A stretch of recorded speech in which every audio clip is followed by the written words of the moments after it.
Vous l'avez vu, harnaché à son bateau, chantant à tue-tête. Ces tubes, vous n'êtes jamais tombée, Clarisse, parce que je me suis fait un peu du souci parfois en vous suivant. Non. Là, cette vidéo, ça date d'un convoyage parce que c'est plus adapté au mode convoyage qu'au mode course où je m'amusais à chanter un peu en playback, mode karaoké sur mon bateau. Petit moment de joie sympathique. Mais non, je suis jamais tombée.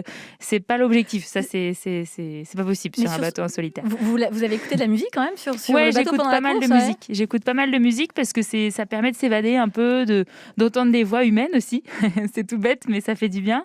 Et ça permet parfois de se remonter le moral. J'avais différentes playlists en fonction de mon humeur. Ça veut dire que vous ne parliez à personne, sinon pendant ces 87 jours, vous étiez seul avec votre bateau? Non, on parle quasiment jamais. On a quelques vacations avec la direction de course ou parfois avec quelques médias, mais ça reste assez sporadique. Et voilà, on est tout seul. Et d'ailleurs, à l'arrivée, j'avais la voix cassée parce que j'avais quasiment pas parlé. Même quand on parle 2 minutes à sa caméra tous les 2 jours, ça fait pas grand-chose en fait. Vous êtes arrivée, Clarisse Kramer, à la 12e place sur 33 skippers, 87 jours. C'est quand même long.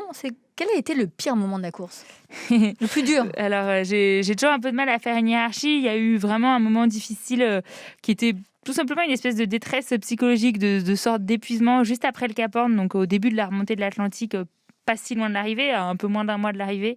C'est déjà beaucoup, un mois. Oui, c'est déjà beaucoup. Et justement, en fait, les mers du Sud, donc tout ce qu'il y a avant le Cap Horn, l'océan Indien, l'océan Pacifique, ça me faisait tellement peur que en fait, j'ai vraiment pris sur moi. J'étais un peu revenue à l'état sauvage et j'étais sur mon bateau très concentrée sur tout ce qu'il y avait à faire. Et il y a eu une espèce de relâchement dans ma tête après le Cap Horn et je me suis peut-être plus laissé la possibilité de craquer psychologiquement. Et du coup, je l'ai fait et c'était pas très agréable parce que il se passait rien de grave à bord, vraiment rien.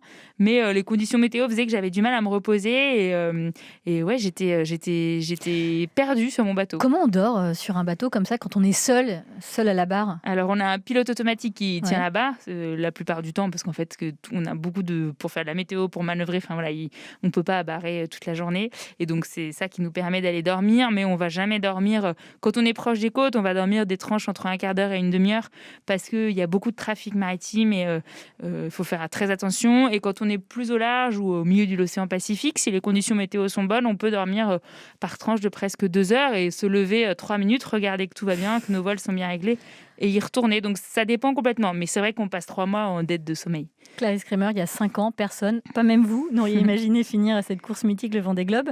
Vous n'êtes pas une fille de la mer à l'origine, vous êtes d'où? Moi, j'ai grandi en région parisienne et je suis née à Paris. Donc, c'est sûr que j'étais pas partie là-dedans. Études HEC, ouais. Vous avez fait un peu de bateau pendant les études.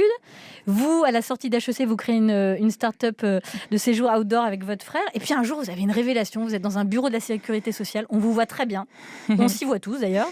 Et là, qu'est-ce qui se passe? En fait, je rentrais pas dans les clous parce que je passais de étudiante à on avait créé notre SAS, etc. Et j'arrivais pas à expliquer mon cas à la dame qui était derrière le comptoir. Et ouais, ce qu'on appelle un peu un burn-out. J'ai complètement craqué. J'ai été hyper déstabilisée par cette scène alors que j'avais géré plein d'autres trucs beaucoup plus compliqués pas longtemps avant.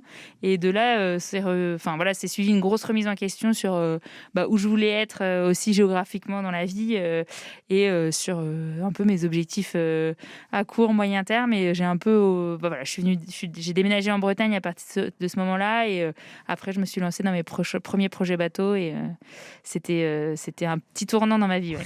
Minute Papillon sur France Bleu, Sidonie Bonnec.